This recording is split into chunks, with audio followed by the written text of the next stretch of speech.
in the tweet above so that we can track the progress of the debate itself. But we'll kick it off with a question for Richard. So, Richard, first question to you. You were a huge supporter of Bitcoin back in the day. What has changed?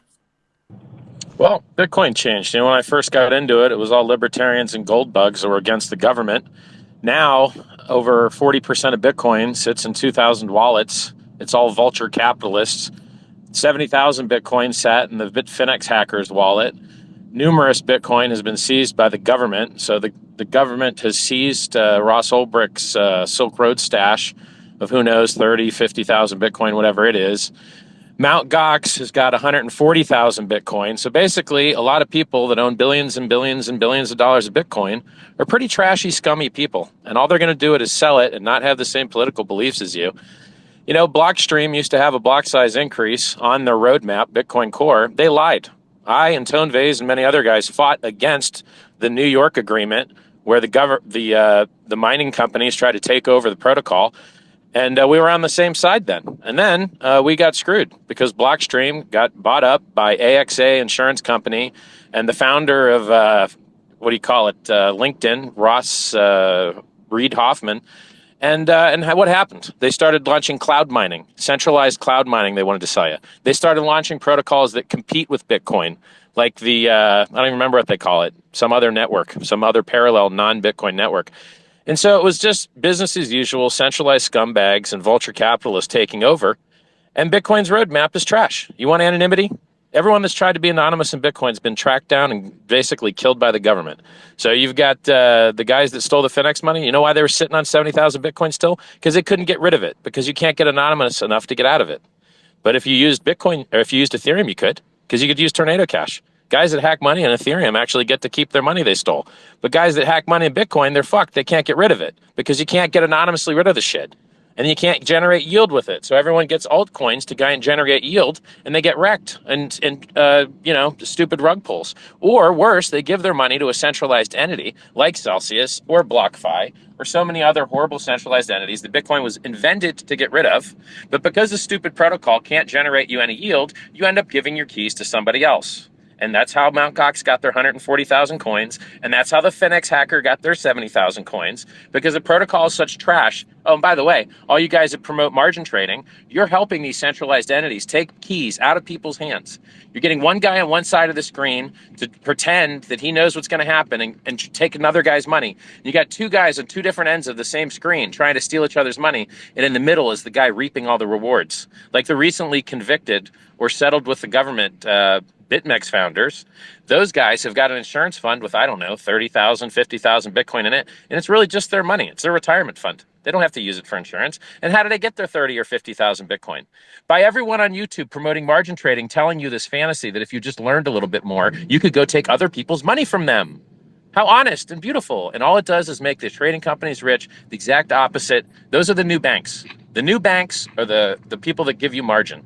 The new banks are the exchanges. And actually, the new banks are the governments that have seized all these coins from the hackers and the criminals.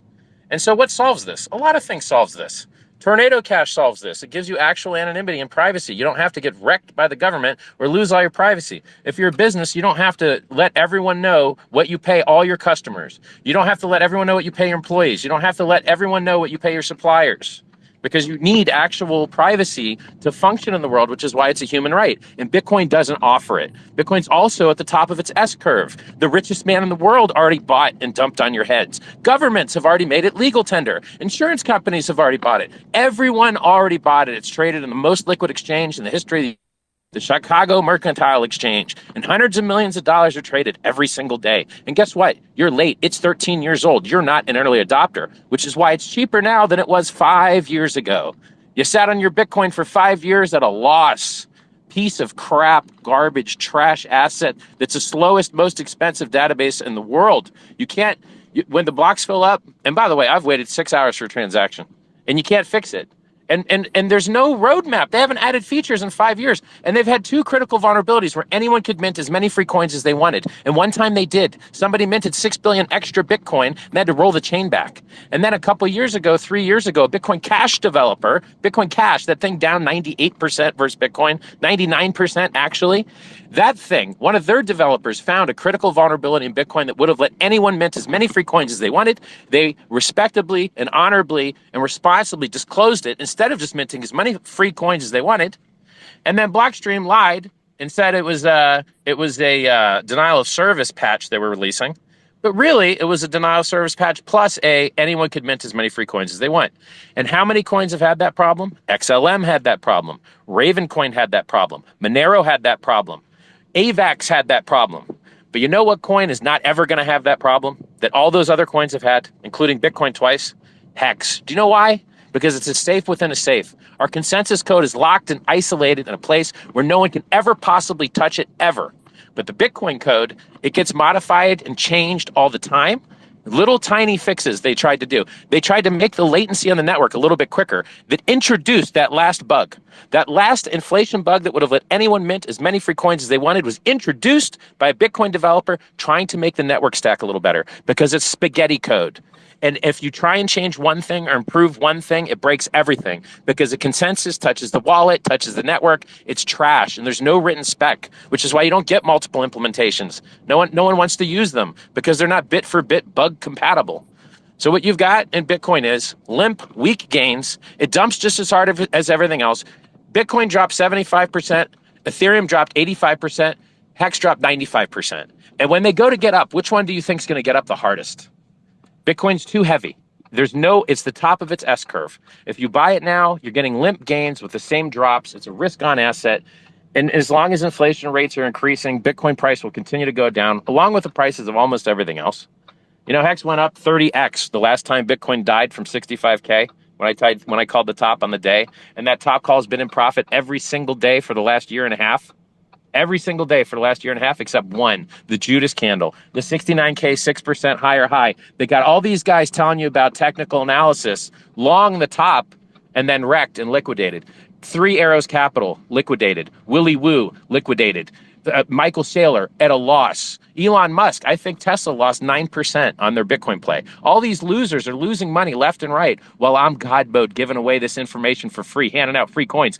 Hex was free for Bitcoiners. Pulse Chain is free for Ethereum people. I'm giving out free coins, free advice, living the dream. All these guys are losers compared to me. I don't know why you would ever listen to any of them.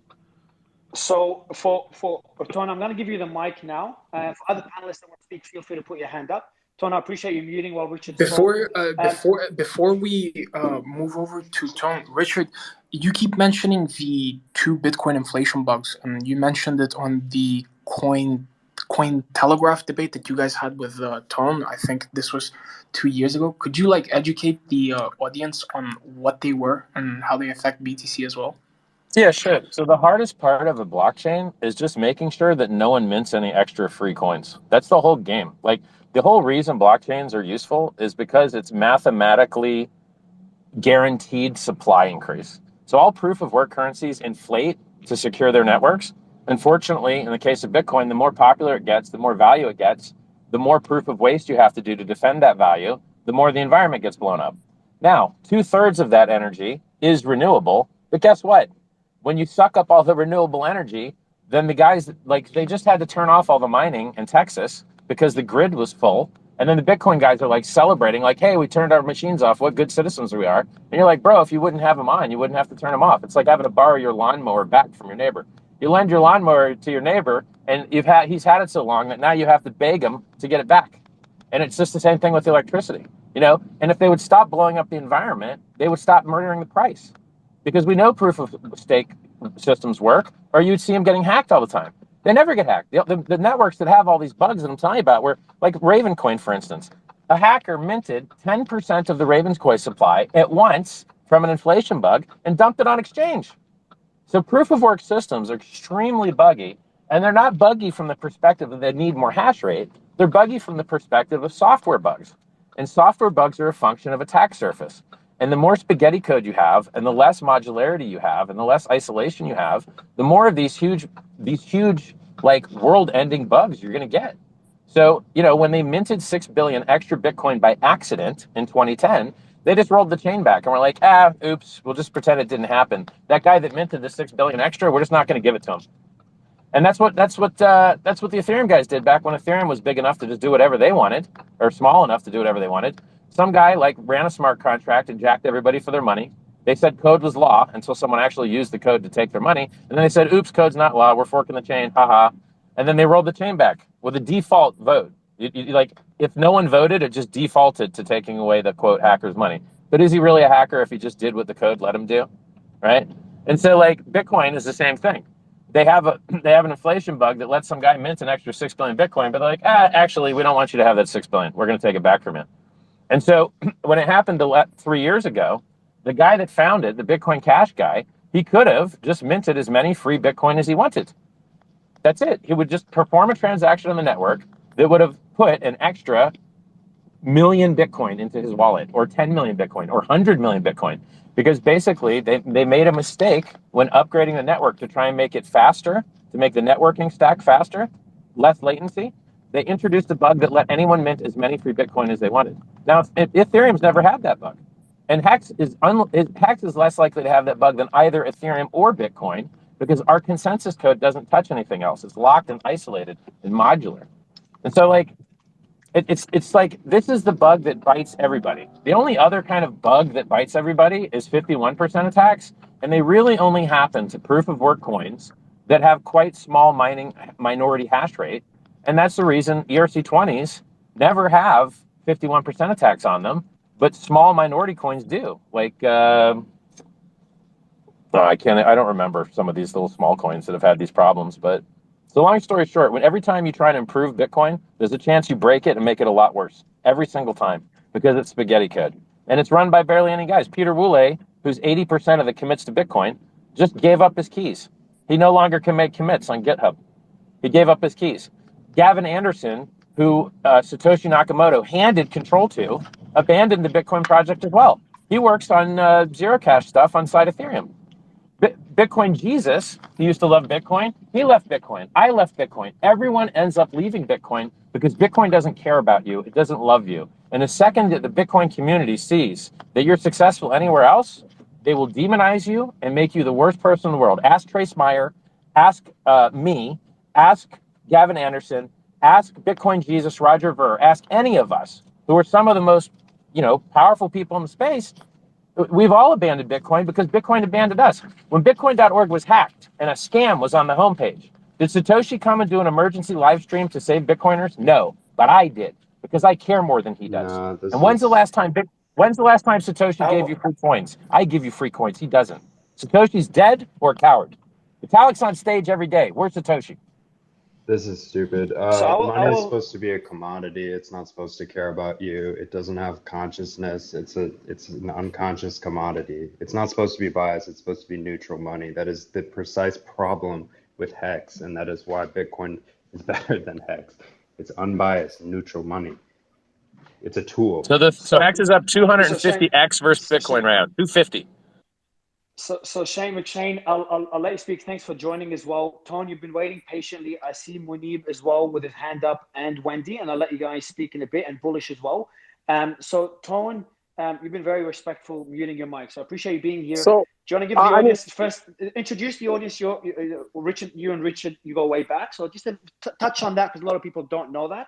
And then address the points made by Richard, especially about Bitcoin, and if you want to touch on Hex as well. Hey, Mario, honestly, I really don't mind Wendy and Munib going in front of me if they're going to be quick. But then when I finally get a chance to talk, I expect Richard to stay on mute the way I did. Otherwise, this makes no sense. And this debate is going to be very frustrating because 80% of what Richard said is like a lie. Do I address the inaccuracies of his argument, or do I address the assuming that Richard is right, even though it's pure bullshit? Do I address it that like he's wrong on I don't even know how to debate something when half the things he says are just factually wrong? Like, do I debate the facts or do I debate the concept? I have absolutely no idea. So let me think about that as I let Wendy and Munib say something. So sure. So Ton, I'll let you prepare your arguments, and yeah, Richard will mute. And Tone's dialing a friend right now. He's calling all his homies. Okay, so I'll let Munib go first, and then Wendy, if you want to put your hand up again, if you want to speak, because your hand is down now. But Munib, I'll give you the mic, and then Bullish, and then McShane, if you want to also speak before we give the mic to Tone. I have to leave, so I just wanted to tell everybody I love and respect you all, and I hope that everybody can have a nice, respectful, or actually a nice, decent conversation, because decency is the bare minimum. And that's all. So just again, you guys do what works for you. Be respectful to each other, and everybody's entitled to their opinion. And I'm learning a lot from both Tone and Mr. Richard Hart. And that's all. And I'll be live streaming if you all want to hop over to my channel. But anyway, sending everybody love and light and keep the debate going, but be decent. Goodbye. Thanks, Wendy. See you, Wendy. So Munib, I'll give you the mic. And thanks for being here. I'll let you introduce yourself very briefly as well before discussing the points Richard made. Sure. I think very quick intro for people who don't know who I am. I've been in the Bitcoin space since around 2013. My background is distributed systems. I did a PhD in computer science at Princeton. And my quick comments, I actually didn't even know what the debate was going to be about, but I would plus one Tone that I think there were so many different types of inconsistencies and weird kind of like, I wouldn't call them lies, but basically just misrepresentation of things that I don't even know where to begin, right? Like I'll just pick like one small thing so you can make it a little bit concrete. Like for example, there seems to be an argument here that proof of work currencies are somehow worse at the inflation type of bug. There's basically no correlation there, right? Like these types of bugs, all of these different blockchains are basically software, they're code. Any type of code can have bugs. And if anything, if there's open source code that has been out there running in public for more than a decade, then a lot of hackers have actually tried hacking it. A lot of people have actually tried breaking it. So if anything, Bitcoin has a much lower probability of having bugs than anything else. But absolutely, there's no correlation between a proof of work currency and the software used to implement it with bugs. Like that's just not how the software works. Reality doesn't agree with you. Just Google critical vulnerabilities Bitcoin. It's really that simple. The facts are on my side. They publish CVE lists. The developers, which you love so much, publish critical vulnerability reports. That's how software development works, right? Like that. This is basically, I think it's a known thing that Ethereum, for example, has a much more complex code base than Bitcoin. Bitcoin is simple by default. It only does one thing, right? You can only do very simple transactions with Bitcoin. Any computer scientist would agree with me that Ethereum is a much more complex code base than Bitcoin, right? You're pointing to a strange thing that happened in 2010 that was very responsibly handled to make a point that is really there to confuse people who don't know computer science that well. And most of Bro, are you crazy? 2019 is not 2010.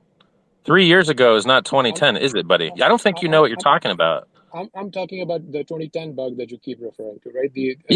And I care less about that one. I care much less about that one than the very recent one that was done by the same guys that are still currently working on the software. Blue Matt, the guy that introduced that bug, is still working on the Bitcoin software. You're just fantasizing. I listed you a bunch of proof of work coins that have had software inflation bugs. Now you list me the proof of stake ones. Go ahead. Yeah, because you don't know anything. Most of these small projects, nobody even care about it enough to actually go and exploit these bugs, right? Like you're making a claim that at the software level basically makes no sense. No engineer would agree with you. So you don't have a problem with anyone minting as many free Bitcoin as they want. That's cool with you. No one is saying that, right? And okay, so you support the bug bounty program at Bitcoin. Listen, I'm speaking right now, so maybe you can let other people a chance to speak. What I'm saying right now is the Bitcoin code base is actually very simple because Bitcoin is a simple protocol. It has been there for 10 plus years. It has the most number of eyes on it. The most number of hackers have actually tried breaking it because it is by far the largest asset class out there. So people can make the most amount of money if they can break Bitcoin. If people have Munib, how many months does it take to onboard a new developer? I'm not done speaking. When you were talking, people were quiet. Right, so you can do the same to the. I asked you a question to get you to talk. Quit being so sensitive. I'm not done speaking. Right, so when I'm done, please you can ask your question after that.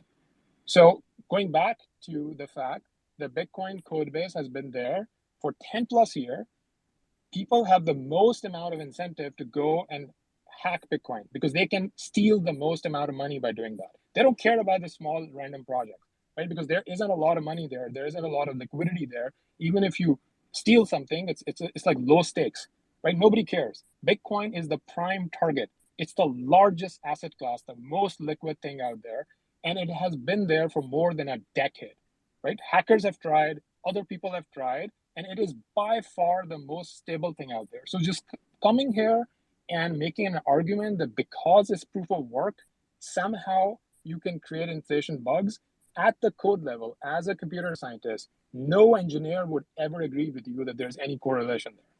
Buddy, the people that introduced the bug were on the Bitcoin core dev team. They weren't hackers.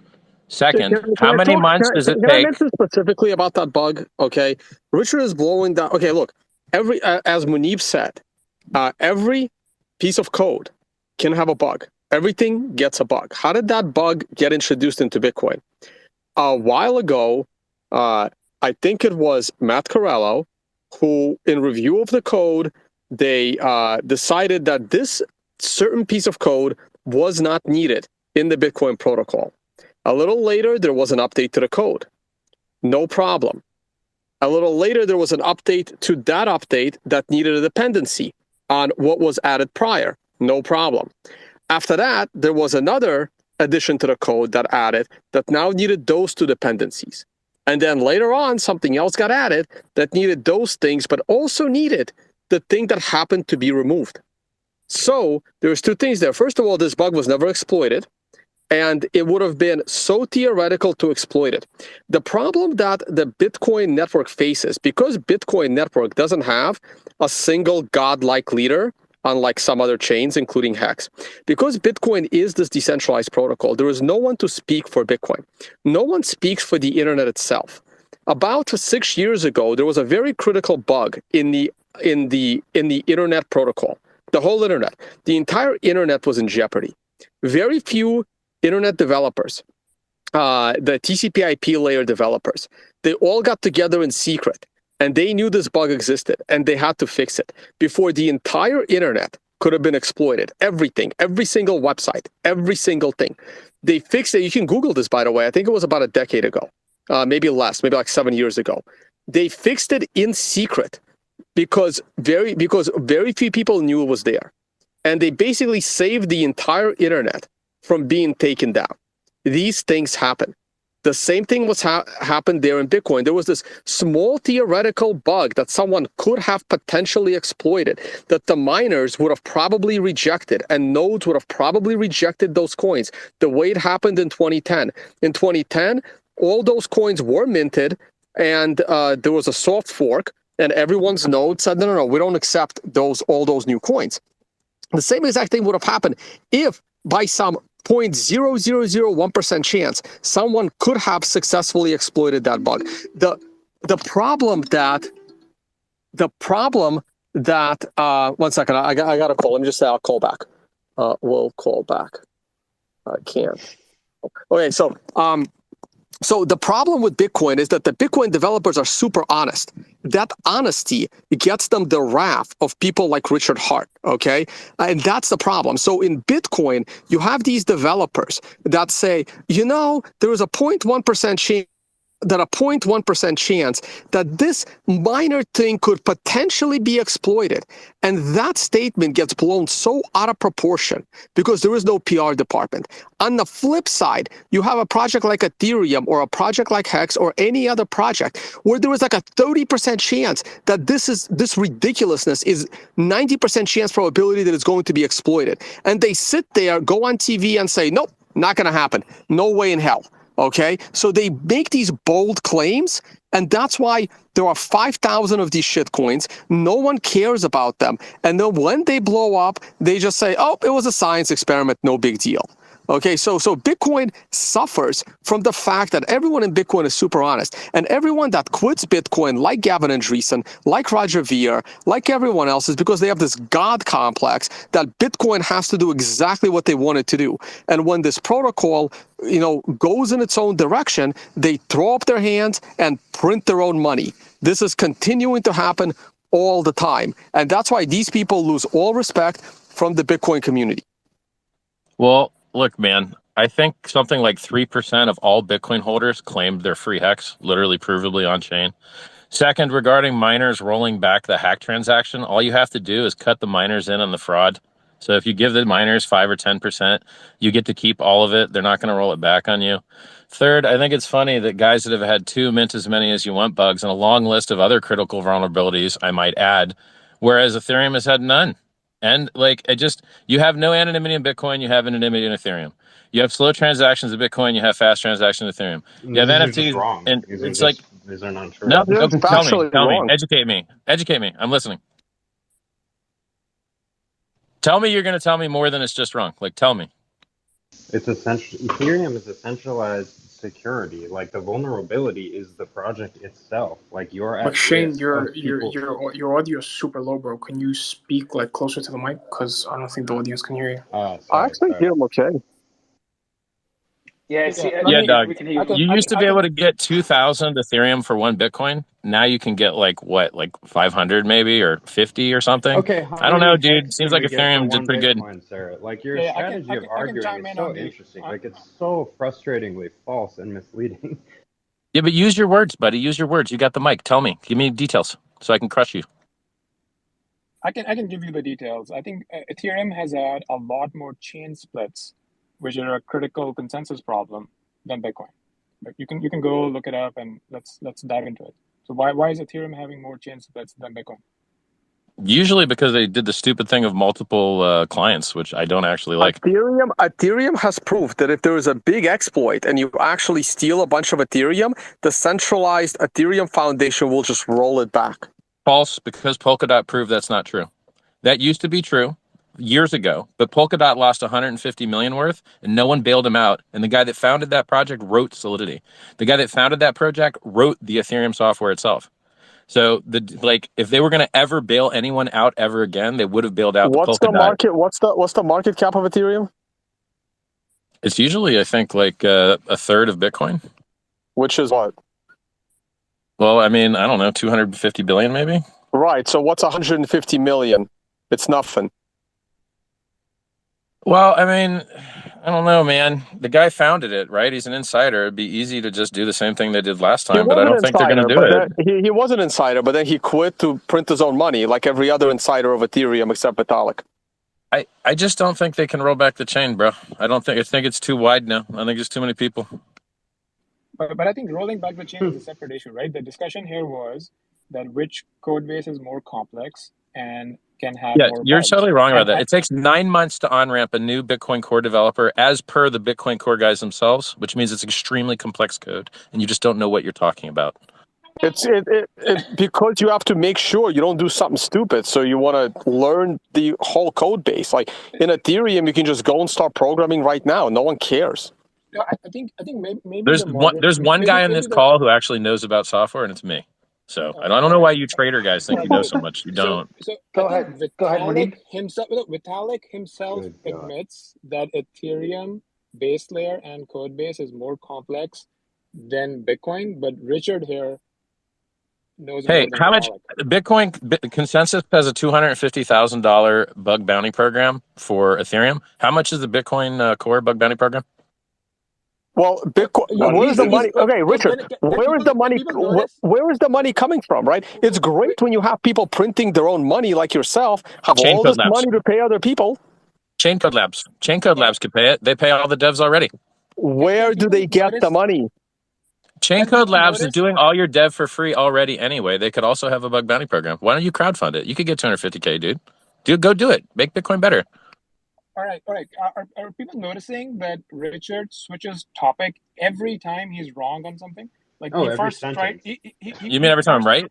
He first tried saying that Bitcoin can have more bugs, and when I started talking about chain splits, he forgot about it. Started talking about something else, right?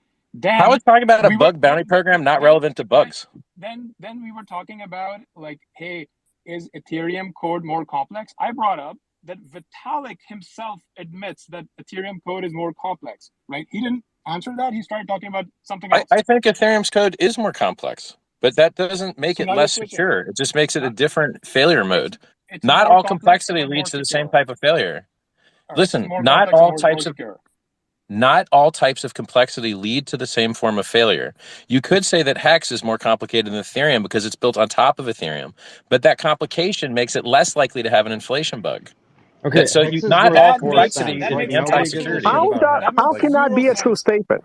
That makes That no makes sense at zero all. sense. Zero Bro, sense it's to like an putting a engineer. safe in a safe. Zero sense to an engineer. It makes zero sense to an engineer. It's basically this type of language only speaks to people who don't Dog, understand dog. code and computer science. Like it's Just relax. basically I'm going to explain it to you in a way you understand, okay?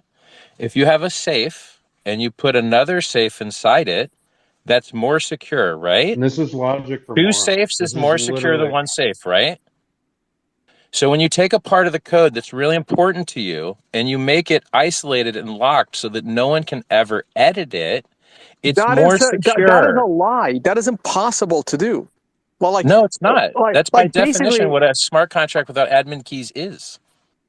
no one believes you that you don't have admin keys to everything in Hex. No one in the world believes you except people that only listen to your bullshit on it. I would add this also isn't about Hex. Hex is worth 4 cents. No one gives a Guys, fuck about every Hex. I don't ERC20 want to without be admin here. keys has the same security property. It has nothing to do with hex.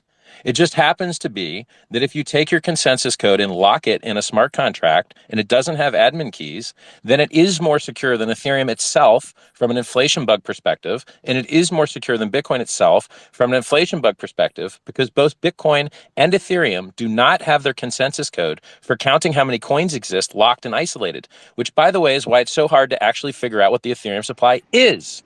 You Sorry, have to we're Okay, run the talking okay. about actual code. Bitcoin here, Let me. Richard. Bitcoin, Let, which is secure through decentralization, something that Hex and Ethereum both lack. That here, decentralization secures you from 51% attacks. It does not secure you from bugs, which is the majority of the consensus failures in proof of work networks. They're bugs, which is why if you cared about security, you would have a bug bounty program and pay auditors like I pay auditors. I've spent more money on auditors for my code than Bitcoin that's spent because for you're their code. printing money. Yeah, you've also rugged more people than anyone. Yeah, I'm up 250x versus Bitcoin from January 5th of 2020. SMD, please. Your And coin that's is after 4 a fucking cents. huge This dip. isn't about Hex. This debate is not about Hex. We're not here to I don't talk about care Hex about now. hex, but You're you not here guys to need to promote Hex. understand computer security. Better and worse exists, and you're advocating for worse, Okay, as though let it's me admirable. let me back up here. Richard is trying to make a claim that Bitcoin's biggest problem is inflation bugs in the code. For me, this is not a concern at all. Because if there is one of these bugs that is exploited, which is very unlikely, my node would reject those coins. And this is why it's important to run your own node, something you can't actually do on Ethereum or anything built on top of Ethereum. So if Richard's code has an inflation bug, which he claims it can't, but Munib, the computer science PhD, and myself, who have a background in computer science, have a financial engineering degree, and I did code on Wall Street, we're saying that he can still have an inflation bug. That's a computer science debate. But if he was to have some kind of a code failure, there are no nodes to reject it. He runs the only node. So he can either roll back the chain or there's anybody can do about it. So either his system is actually decentralized in a way that it dies the moment there is a bug, or his system is not decentralized at all and he can save it. In Guys, Bitcoin, haven't you noticed that ERC20s are like extremely reliable? Like barely that's anyone ever because has problems with that's bog standard ERC20s because but they work really there's a good. reason for that. That's because Ethereum turned off Turing completeness after the DAO hack. No, they didn't. What are you talking about? You still have Turing complexity. It's an EVM. It's a virtual machine. You can do add, subtract, divide, multiply. You can do whatever you want. Congratulations. You can do fifth grade math. No, but you can do options. You can do time deposits. You can do peer-to-peer trading with no middlemen, which Bitcoin can't. You can do stable coins. You can do algorithmic stable coins, which usually Bitcoin get can wrecked. run a node, which is the only thing that matters in a blockchain is whether you can run a node. I can reject coins from an inflation bug. No, but you That's never it. will, and that's not true because you run the code that the core devs give you, and you don't compile it yourself, and you don't verify that it doesn't send your keys off to them, and you wouldn't know where to look for that underhanded C++ code if they put it in there, which is why you can look up underhanded C as a contest where people compete to inject malicious bugs into otherwise very clean-looking C code, and very, very hard is it to get up to speed with C++, which is what Bitcoin Core runs. The Bitcoin So, D EXE is C++ code. You're going to do by default whatever the dev shoved down your throat so, because you as a non-dev don't have a choice. Your so node is never going to do anything different from anyone else's node ever. Richard is making the. Yeah. Okay. One last point. So, I'll give you the floor. Richard is making the claim that the most open code base with some of the most honest, articulate developers that have been super public about everything, that have a history of coding projects to protect people's privacy and like basically have very anti-government tyrannical mental views on that whole situation. That this group of developers is somehow more malicious than one or two developers you've never even heard of, who you don't even know their names, in all these other crypto projects, who may or may not be working for the government, who may or may not have been infiltrated to the government, who are coding like, and no one is even checking their shit. He's saying that those developers are to be trusted more than the group of Bitcoin Core. Good luck with that argument. I don't think the Bitcoin guys are malicious at all. I don't think they're malicious at all. I think it's just spaghetti code and hard to work with. C++ is hard to work with. Bitcoin's hard to work with. That's why it takes 9 months before you can even start to make your first commit at Blockstream. Go watch the interviews. I don't understand you guys. You say Bitcoin's simple, and then I prove it's not, and you get mad. I say bug bounty programs are good, and Ethereum has one, and then you're just like, centralized. No, just go raise some money and have a fucking bounty program. Richard, it's easy. You're also talking about how easy it is to stick a bug into Bitcoin, and then you're talking about how hard it is to add code into Bitcoin. It's very hard to not stick a bug. You just said it yourself using your own words that it takes a long time to on-ramp a new dev because you want to make sure he doesn't screw something up. You and I agree with this. You and I agree with software is hard and that you should have really smart people doing it. And you gave a weird straw man where you accused me of accusing the devs of being evil. I don't think they're evil at all. I think everyone that writes open source software is a very nice person. They could go make more money in the private sector. I think open source devs are amazing. You know who's still writing open source software? Vitalik.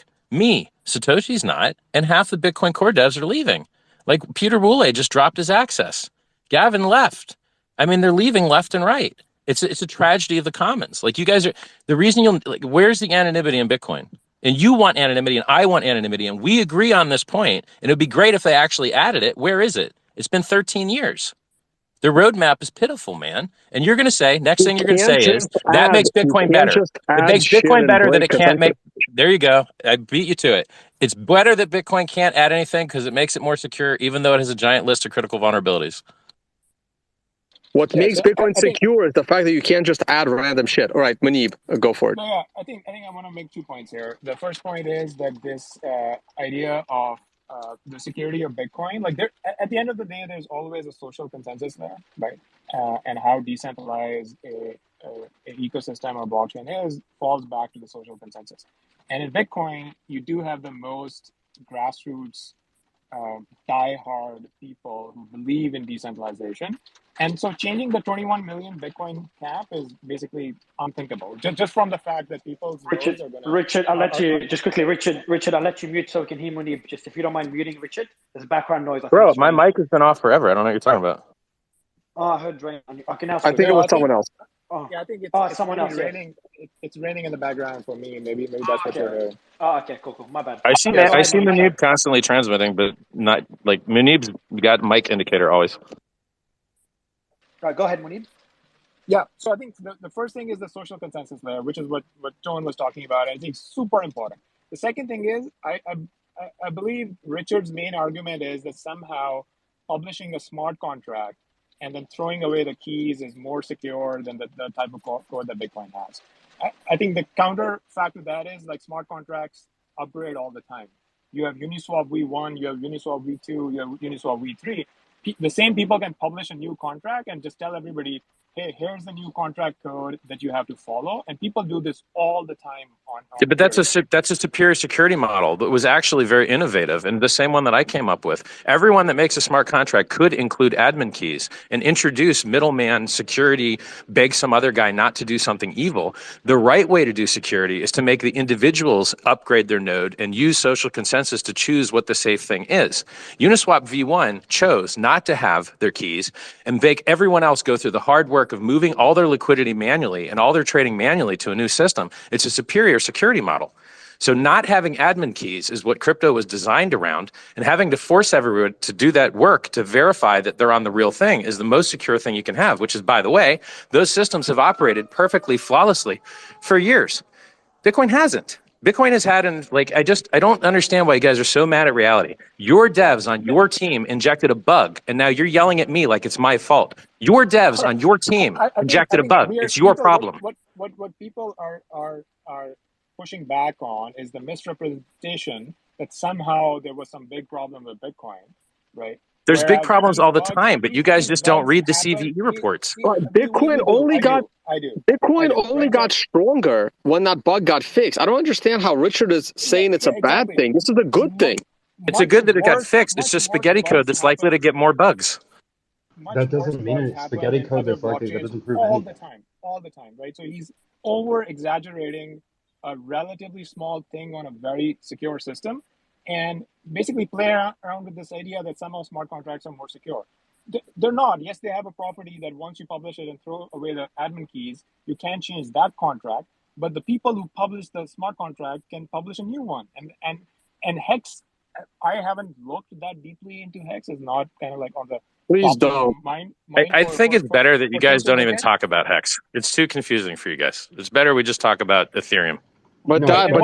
This is what makes it popular. It's too confusing for anyone. It's bullshit. It's literally Hex is just Bitcoin with a proof of work change. We use ETH miners and we inflate to get people to lock their coins instead of blow up the environment with SHA-256. That's it. That's all it is. It's not hard. So you just the funny thing about like Bitcoin innovation that keeps coming back up, that hey, Bitcoin doesn't innovate. The architecture there is that the base layer is simple. The base layer is not going to change. It's hard money. And people like that. And then there are Bitcoin layers, right? I work on one of them, right? There are all sorts of Bitcoin layers. Lightning is one, Stacks is one, RSK is one. There are new ones coming up, like the sidechain on Cosmos, and that's where experimentation happens. If you want more privacy, if you want Tornado Cash like stuff, you would publish that on a Bitcoin layer. Stacks could do it. Well, Liquid has it as well. All transactions inside the Liquid sidechain have what do you call them? They're confidential transactions. Thank you. Hey, do you run a Liquid node, Ton? I don't at the moment because I travel too much, but I plan to when I take some time off. And don't you have to pay someone for a hardware security module to run a Liquid node? Yes, Liquid is federated, but Stacks is not. Stacks is permissionless. I don't need to run a Liquid node. I can choose to if I want to. I would rather run Bitcoin than a Liquid node, truthfully. So Richard, I have a question for you. You were a big supporter of Bitcoin. You explained why your perspective changed. What are things you agree with when talking about Ton? We had things that you guys agreed on earlier in the space without being in the space at the same time. You made similar points. What are points you'd agree with that were mentioned by Munib, Ton, or Shane? So if you're worried about 51% attacks, then the network that has the highest hash rate is most secure about that. That would be Bitcoin. If you're worried about being able to buy $1 billion at once and not move the price, that would be Bitcoin. If you're worried about regulatory certainty and being registered as legal tender in El Salvador, that would be Bitcoin. If you want to put a laserized profile and feel good eating steak and hang out with other people that only eat steak, that would be Bitcoin. But all of these things has an opposite side. So yes, you can buy $1.5 billion of it without moving the price. But guess what? The price doesn't move, because if you buy $1.5 billion, that doesn't move it. So geez, how much do you have to buy to actually get it to move? You see? And so it's the same thing goes with the 51% attack stuff. Totally argument again. Richard is only interested in rugging y'all for USD. He's not interested. Like there's like no fundamental difference between your project. I'm the self-help author that gives away free self-help book for years. You are not. 290 pounds. What are you talking about? No one is seeking help from you. So let me get this straight. If Michael Jordan's coach couldn't dunk him in, you couldn't learn from him. If a homeless guy in the street tells you to brush your teeth, you don't brush your teeth. You can leave your fat shaming at home, dude. I give Bitcoiners free money. I save Bitcoiners from scams. I try and make Bitcoin more secure. Free money. I said this. I literally said this to Alex Mashinsky's face in 2019. You cannot give everyone 7% interest. You're running a Ponzi scheme, and there's no difference here. There's Bitcoin miners make it. Bitcoin miners make that. Where's the Ponzi? Bitcoin miners mint air out of thin. I've minted Bitcoin. They don't. They burn electricity. There's a difference. No, it's worse. It's a huge negative externality. But for some reason, you like enriching hardware companies and electric companies. It's silly. They murder the Bitcoin price to buy pollution.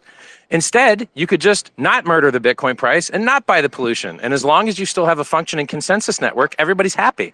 The only time... That's as big as long as. No, but as soon I invented the term just-in-time security. Problem. I invented the term just-in-time security, which means when the government starts Congratulations. kicking down doors and making problems for everyone, you do a proof of work change. If the government started doing SHA-256 mining right now, how would Bitcoin protect itself? With a proof of work change.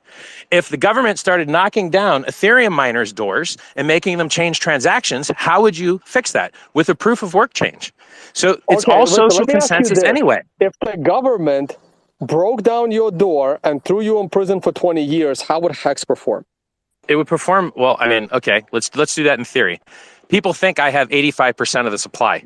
So if I go to jail forever, I don't know. Maybe that's like Satoshi going to be dead, right?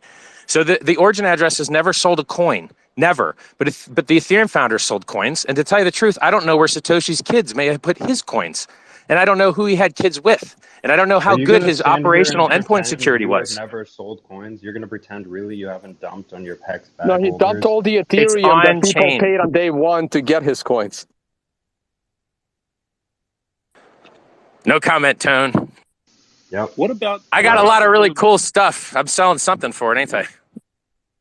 What about the vulnerability if coins ever become active? And all of these OGs, who do you think Satoshi is? I mean, it doesn't, like, I think Satoshi's an English-speaking, rather works at a college kind of guy. Based on his spelling analysis, he puts 2 spaces after his periods, which means he's one of the last guys to learn on typewriter, so he's probably about my age or older. I'm 42.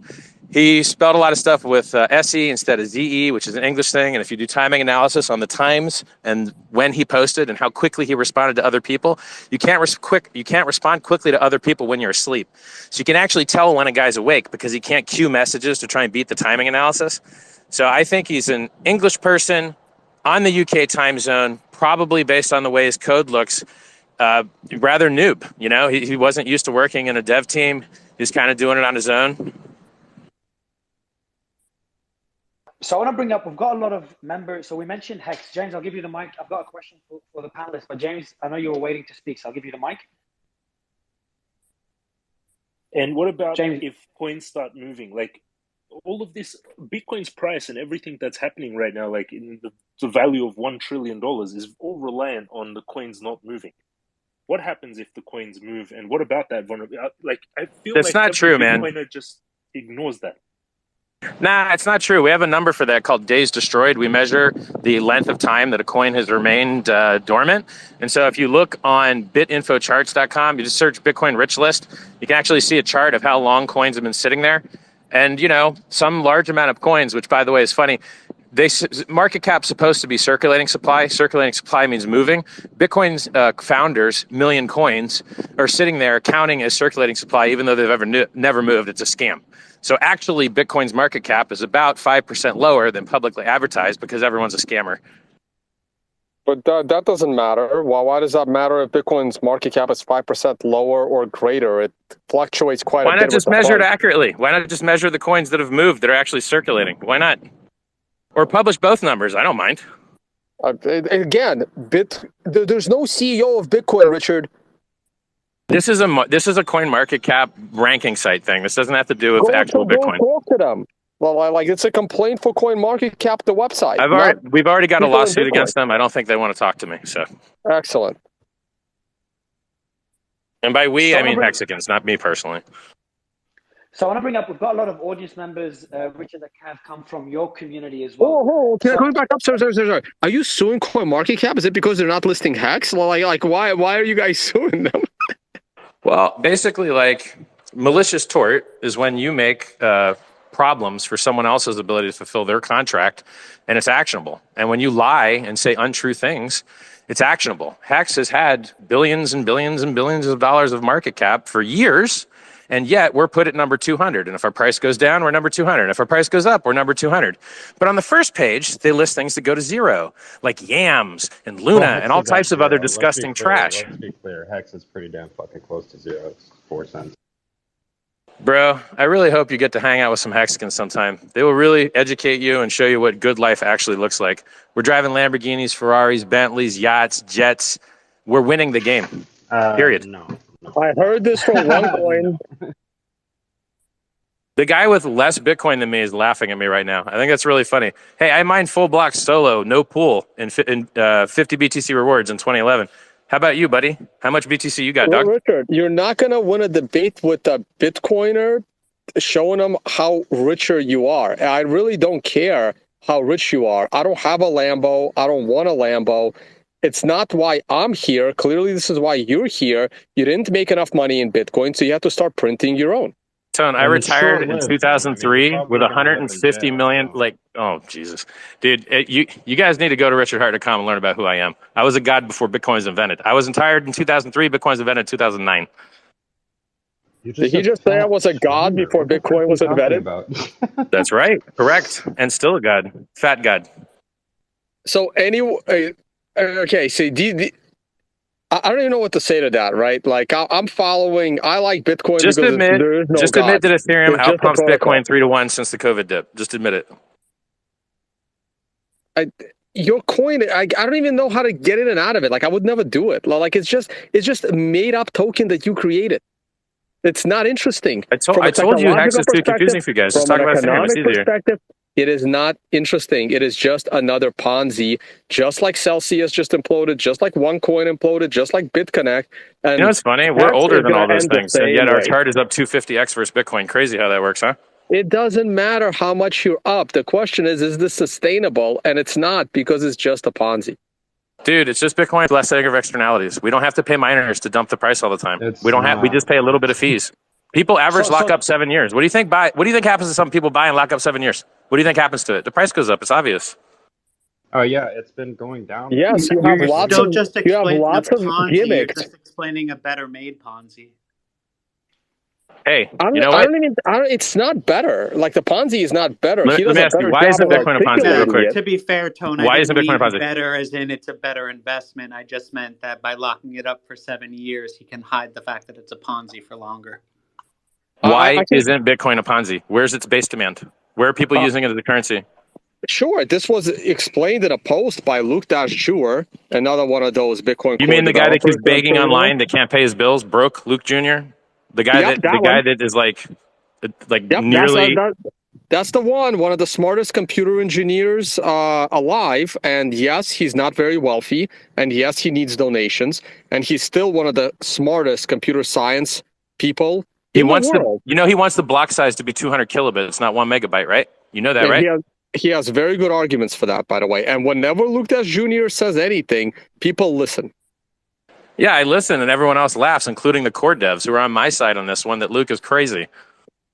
Well, yeah, lots of geniuses are crazy, and he's one of those, right? And core devs aren't laughing at this. It's seriously being discussed. It's not going to happen. I don't think it's going to happen, but he has good points on that. So in 2013, he explained why Litecoin is just a Ponzi and Bitcoin is not. And the answer was very simple. The reason why Bitcoin is not a Ponzi is because Bitcoin actually innovated something. Because it innovated, it created, it solved the Byzantine generals problem. It solved the double spend problem, basically. And now you have unconfiscatable, censorship resistant, digital transfer. And it's capped at 21 million. This innovation. So you say unconfiscatable all the time, and the government confiscates it and sells it all the time. Why do you keep lying like that, man? That's just bad key management. Yeah, 100%. But they confiscate it all the time, and you run a show called Unconfiscatable. It's a scam. It's a lie. Key management. It's bad key management. It's just bad key management. Then rename your conference Good Key Management, because you're scamming. The protocol itself, if you properly secure it, is unconfiscatable. Always said that.